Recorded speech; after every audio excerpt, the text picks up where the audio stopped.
I love the portamento up to the high note with a fry scream. Yeah! Hello and welcome back to the channel. I am your host and tracheal troubleshooter, Ken Levine. I am a singer and vocal coach here on YouTube, and today we are looking at Iron Maiden, Hallowed Be Thy Name. First time listen for me. Now, before we do that though, I just want to remind you all to hit that subscribe button, notification bell. Do the thingy with the thingy. YouTube likes that sort of stuff. And so do I. That would be great. And if you are new to the channel and you decide to subscribe, hey, right, I subscribed down in the comment section, and I will do my very best to respond to as many people as I possibly can. So now with that all said, Iron Maiden, we're going to pay close attention to Bruce Dickinson, who I understand is in the pantheon of metal vocal heroes. So let's have a listen to him. Many of you might have trouble believing this, but I had friends who were into my Iron Maiden, and I just never got into it. So this is like my first hit here. It might have like been in the atmosphere. I just never registered. So anyway, that's my excuse for being totally oblivious and completely ignorant. But I do know that Iron Maiden exists. I just never listened to it. Okay, enough. 3, 2, 1, go.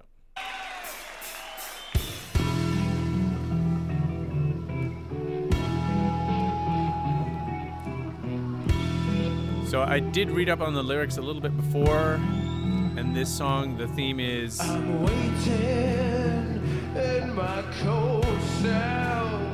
A fellow on death row, basically. To child,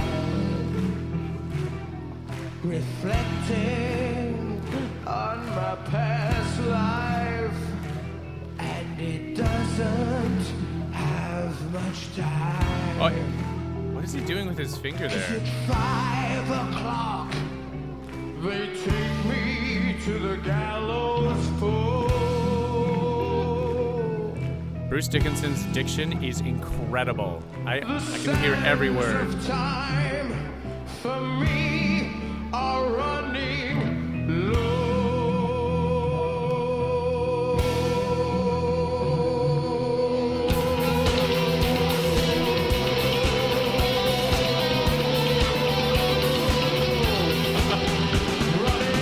Oh, Call of Cthulhu. That was a long-held note. Well done, Bruce Dickinson. Initial thoughts. His voice is clear. That is like a trained voice. It reminds me of Jeff Tate in that it has all the depth of a trained, almost operatic voice. And yeah, okay, all right. Incredible diction too. Okay, I shouldn't have stopped it there because they're just getting into the meat of the song here. So I will play on, good sir. Okay, so he did this thing with his finger. Okay, like what is going on? Yeah, that looks to me. And it doesn't have much time. Okay, that looks to me. Okay, if you've been around on stage enough, and this is before in-ear monitors were really a thing, and you couldn't hear yourself, the monitor guy, the guy who's operating the monitor, is usually off stage, either stage right or stage left. In this case, I guess he's off stage left, and he's indicating to the monitor guy,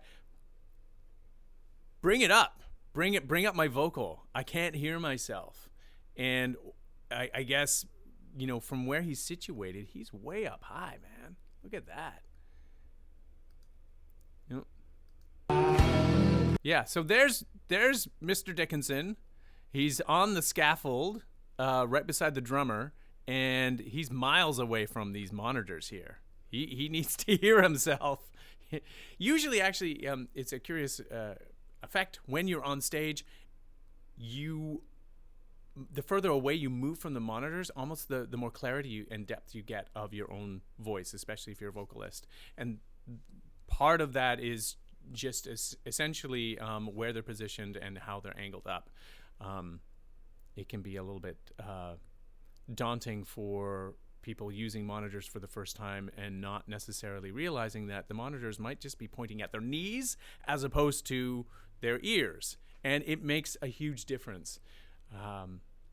I often have to be very aware of the people behind me. Usually it's the bass player behind me, who gets like a full blast of my vocals. And I don't get many complaints other than you might want to turn it down. Anyway, this is what he's indicating to the sound guy. That's what my theory anyway. I don't know if that's true or not, but it looks to me like, hey, turn it up. Turn me up. Have much time. 'Cause at 5 o'clock they take me to the gallows pole.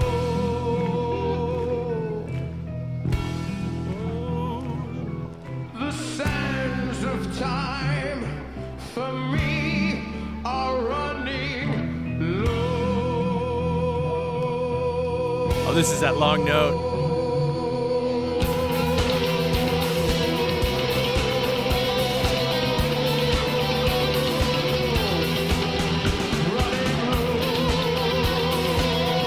Hey, did it again. Turn it up.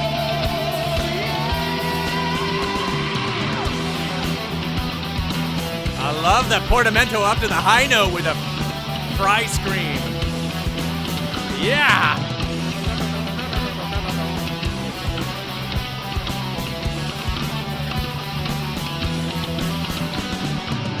When the priest of the raid made the last race, take a look through the bars of the last sight of a world that has gone very wrong for me. Can it be that there's some sort of error at the start of the surmounting terror?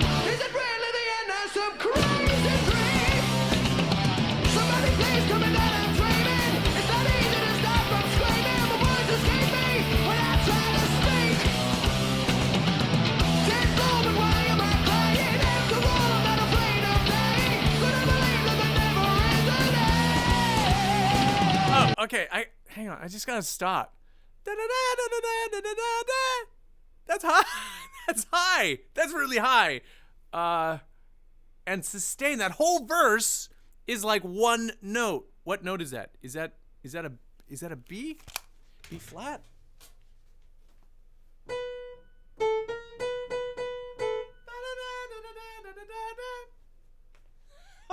What? Mr. Dickinson, you have vocal cords of titanium. Oh, I can't even. For those of you who might be wondering, what am I geeking out about?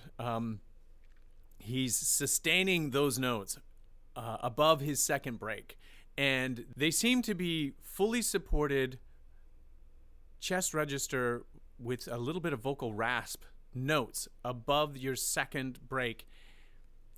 Oh, that's incredible. That's incredible.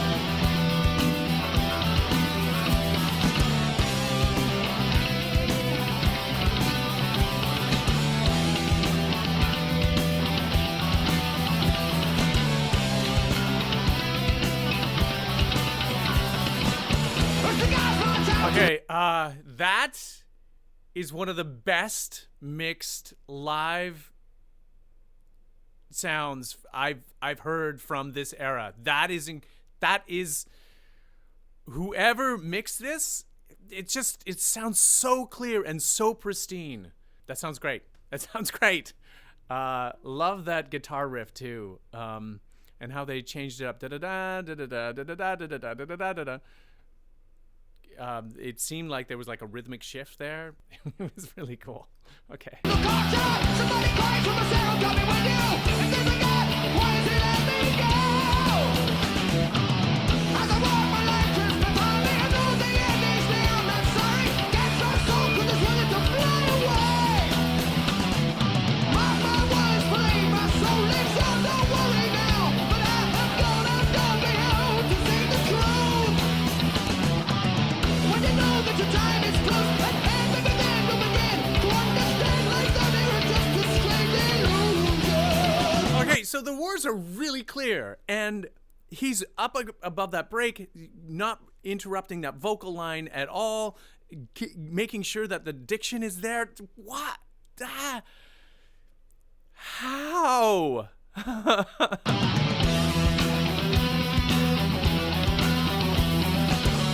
It must be those tight pants.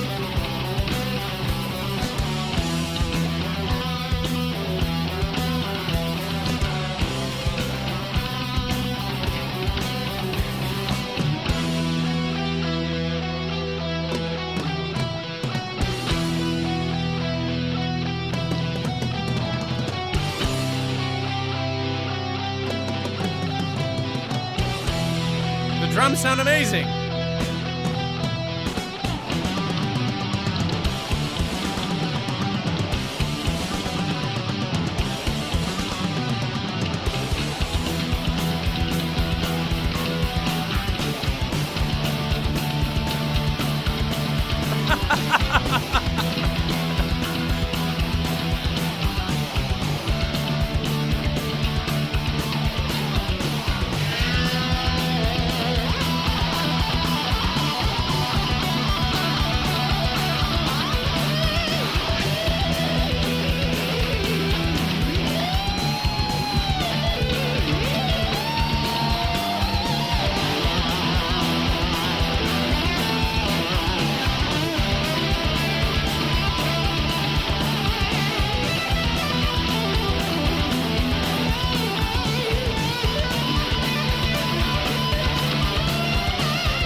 That solo sounded fantastic.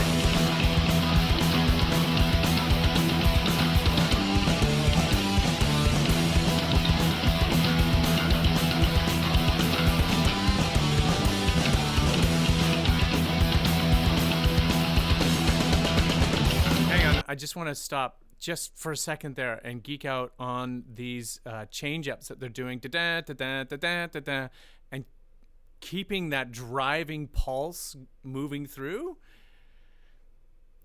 That's really impressive to me. There's like 7 ways to Sunday that could go horribly wrong. In a live setting,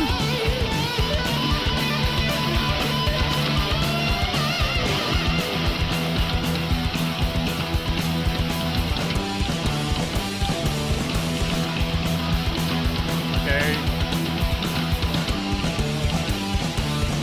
They're facing each other. Okay, we're gonna do it now? Here we go.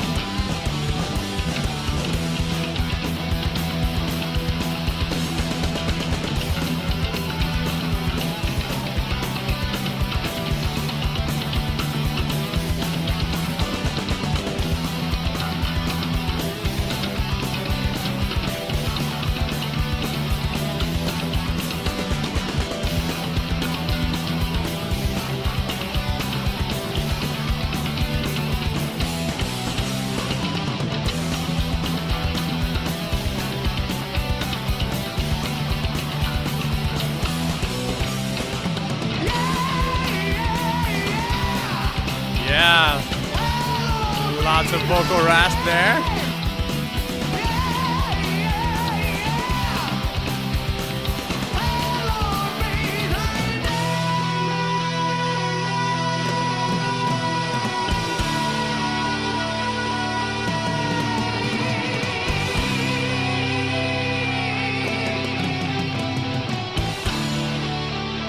Bruce Dickinson's got the stance on the monitors.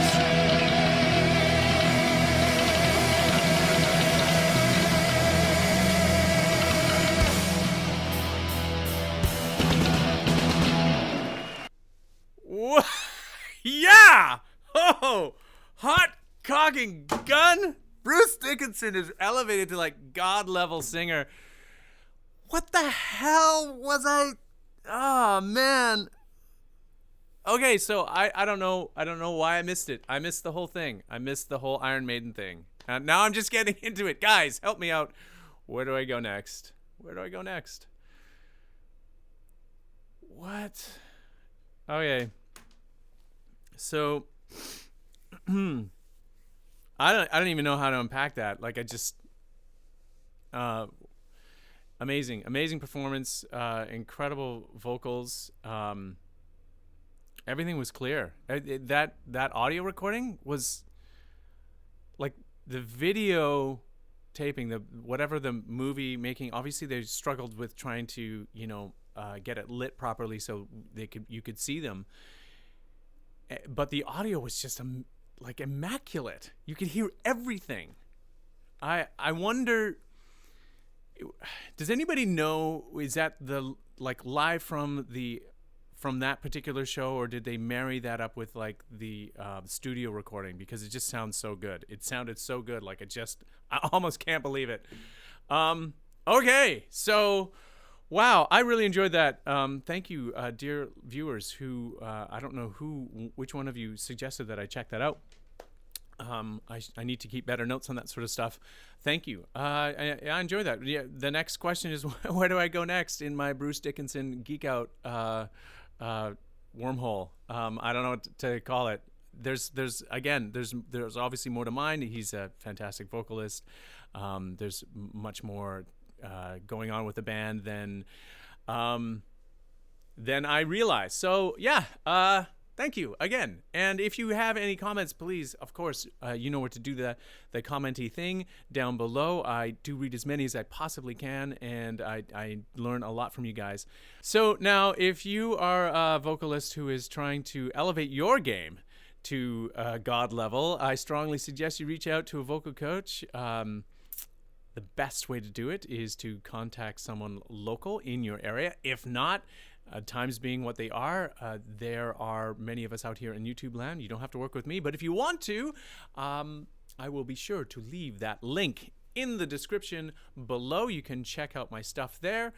And of course, please remember to hit that subscribe button and the notification bell. If you learned anything today, I know I went to school. This was my class. And I learned a lot. So, but if you gained any value from this, please remember to hit that subscribe button. And yeah, I don't know what else to say, but if you've made it to the end of this video, thank you so much for watching, and we will see you next time. Somebody cry for myself.